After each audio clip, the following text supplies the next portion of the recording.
O homem mais importante do Hamas, o chefe político do grupo terrorista Ismail Haniyeh, foi morto no Irã.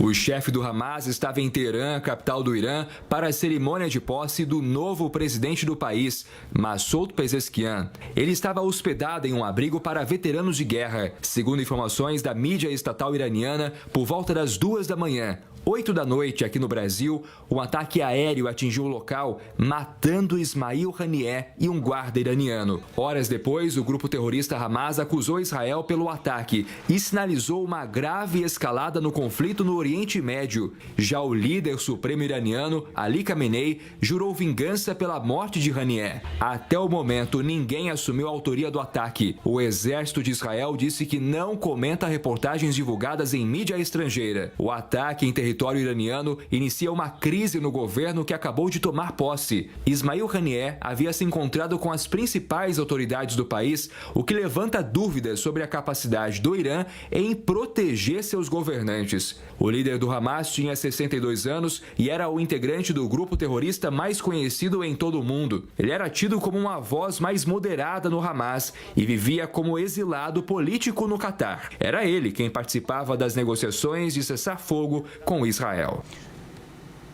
E o governo brasileiro condenou o assassinato do chefe do escritório político do Hamas. Em nota publicada pelo Ministério das Relações Exteriores, o Brasil repudiou o que chamou de, abre aspas, flagrante de desrespeito à soberania e à integridade territorial do Irã. O texto também fala em violação da Carta das Nações Unidas e acrescenta que atos de violência em nada contribuem para a paz no Oriente Médio. O governo ainda reforça a necessidade de um cessar-fogo imediato na faixa de Gaza. Rússia, China e Turquia também condenaram o ataque. E quem chega para fazer uma análise é o Ricardo Cabral, que é especialista em estratégia e segurança internacional. Professor, boa tarde, seja muito bem-vindo aqui ao Conexão Record News. A pergunta que fica, o que pode acontecer a partir de agora, né? O Irã já prometeu que vai ter uma resposta e resposta severa.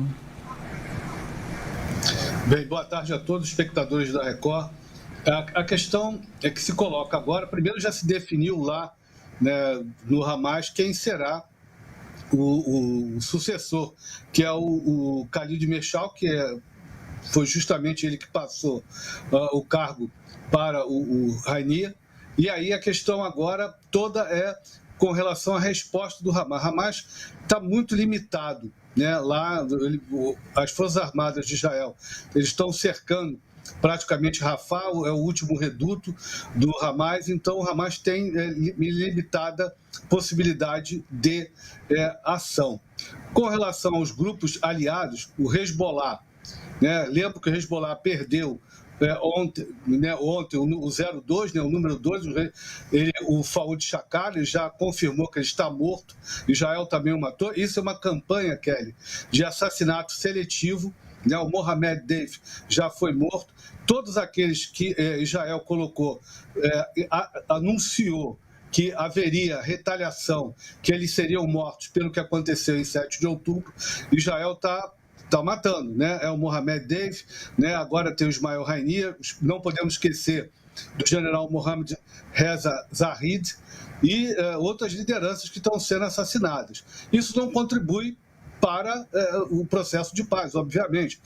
O principal negociador, vamos colocar assim, mediador, que é o Sheikh Mohammed bin Abdulrahman Al Thani, que é do Catar, ele falou, como é que a gente vai negociar se um lado mata toda a liderança do outro? Isso é uma questão que Israel vai ter que avaliar qual a possibilidade, mas isso não é feito sem o aval dos Estados Unidos. Não podemos aqui deixar os Estados Unidos de fora. Israel só faz um ataque desses depois de ter conversado com os Estados Unidos. A tendência é uma escalada. Que o Irã vai responder, eu não tenho dúvidas. Agora depende de como ele vai responder. Lembro que da última vez que como eles mataram o general Zahid, eles levaram alguns dias para responder, mas a resposta com certeza será na forma, né, de um ataque coordenado, provavelmente do próprio Irã, com os aliados do Eixo da Resistência na Síria, no Iraque e no Iêmen contra Israel. Agora resta saber, né, professor, como realmente vai ser essa resposta do Irã, que financia esses grupos terroristas, né?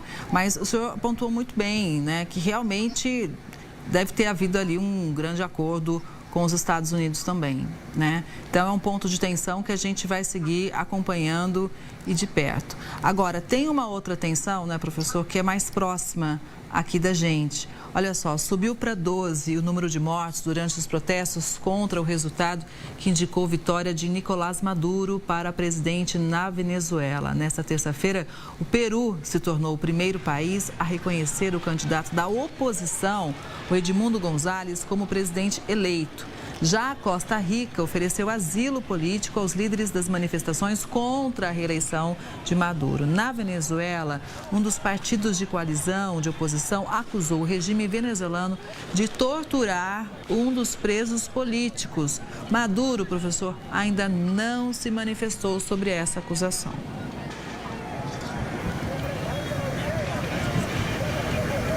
Professor Ricardo? Bem, a questão agora que se coloca na Venezuela é o quanto de sangue o governo está disposto a pagar para estabilizar a situação. Lembro que o Maduro é um ditador sanguinário, tem envolvimento no narcotráfico e está reprimindo duramente a oposição. Aliás, todo o processo eleitoral, né, é eivado, né, de falhas, de inconsistências, de violência contra a oposição. Lembro que vários candidatos foram presos. Oposição, os mais populares, estão presos incomunicáveis nas suas residências. Outros estão em cadeias que ninguém sabe o que aconteceu. A polícia tem prendido vários líderes. Até agora, nós não sabemos direito, né, o que vai acontecer com o Edmundo e com a Maria... com a Maria... fugiu o nome.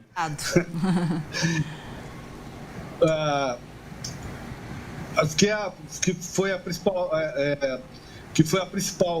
apoiadora do candidato a presidente. Nós temos uma questão aqui que, por exemplo, a Venezuela, ela perdeu 63% do PIB, né, durante o mandato do Chávez. Há muita pobreza e miséria. Do Chávez para cá, né, a situação só tem aumentado. Tem mais de 3 milhões venezuelanos exilados. Essa violência que nós estamos vendo é apenas o que é possível, né, o governo fazer, reprimir violentamente, né, porque não existe formas de diálogo. Ele queimou todas as pontes. E lembro, nós temos exilados na Embaixada Argentina, que Maduro não autorizou a saírem do país, e a Maria Corina Machado, perdão, agora lembrei, e essas outras lideranças estão todas em xeque, né, podendo sofrer violências a qualquer momento. Lembro que a China e a Rússia apoiaram e querem, né, que todos aceitem, mas é uma questão fundamental ali. O povo está com fome, está em miséria, né? E a revolta é válida. Como é que vai se aceitar o resultado de uma eleição onde todo o processo, né, ele foi deformado, ele foi deturpado? Existem várias imagens na internet que mostram a violência contra os populares. Toda a campanha foi marcada por uma atuação das milícias bolivarianas de forma a reprimir todos, né, todos os comícios de forma violenta, e mesmo na eleição existe a imagem do exército, das milícias, fechando urnas, pegando as urnas e tirando fora das sessões eleitorais. Tudo isso aconteceu de maneira assintosa. Pois é. E a gente não viu nenhum observador internacional falar a respeito, todo mundo dizendo que as eleições foram tranquilas. Tranquilidade com esse nível de violência? Olha, professor, ontem aqui no Conexão, a gente mostrou, inclusive, ao vivo, uma manifestação em Caracas com a chapa que, teoricamente, perdeu nas ruas, em cima de um caminhão, né? E mais de 700 pessoas já foram presas desde segunda-feira na Venezuela, entre manifestantes e opositores do governo. Entre os detidos está o líder político de um partido de oposição ao regime de Nicolás Maduro. Olha só. O vídeo mostra o momento em que Fred Superlano é rendido e levado por policiais na frente de casa na capital Caracas. Ele é arrancado do carro preto e colocado no veículo prata. Veja que ele ainda tenta arremessar o celular para longe, mas um policial recupera o aparelho. Superlano é coordenador do partido Vontade Popular, que faz oposição ao governo de Nicolás Maduro. Ele foi um dos líderes que alertaram sobre a repressão que a população sofreria em meio aos protestos. Segundo o partido, Superlano estaria sofrendo torturas na cadeia. O regime de Maduro não comentou a prisão. Enquanto a pressão popular aumenta pelas ruas de Caracas, outra líder de oposição, Maria Corina Machado, voltou a afirmar que novas contagens independentes comprovam a vitória de Edmundo González Urrutia. Diante dos resultados, o Peru se tornou o primeiro país a reconhecer oficialmente Urrutia como presidente eleito. Já a Costa Rica ofereceu asilo político aos líderes das manifestações contra a reeleição de Maduro. Maria Corina agradeceu o apoio, mas disse que vai permanecer no país. Professor, e olha só, a gente pode dizer que essa crise que o senhor comentava há pouco na Venezuela, ela foi agravada depois das eleições? Sim, com certeza eu concordo com você. Todo o processo, né, das eleições, ele foi marcado por violência. E o resultado, ainda mais um resultado esse, né, que não, aparentemente, né, com todos os elementos, mostram que, aparentemente, nós não temos, pelo Conselho Nacional Eleitoral venezuelano, né, a vontade popular expressa nas ruas e nas eleições. Veja bem, é um processo que tem 16 protocolos, né, de confirmação. Como eles conseguiram dar um resultado tão rápido, com um processo tão grande de confirmação de cada urna? E tem mais um detalhe, né? Essa expressão, essa violência que nós estamos na rua, não é só contra, né, o Maduro, mas a situação política de maneira geral. A repressão, né, ela vem de anos. Nós temos aqui no Roraima, nós temos aqui no Brasil a Operação Acolhida, né, onde milhares de venezuelanos são retirados, muitos deles com fome, são recolhidos, o camarada tem que entrar no soro, né, e essa explosão de violência é acompanhada também com uma fome endêmica, crise econômica no país, né, está em profundo desarticulação, né?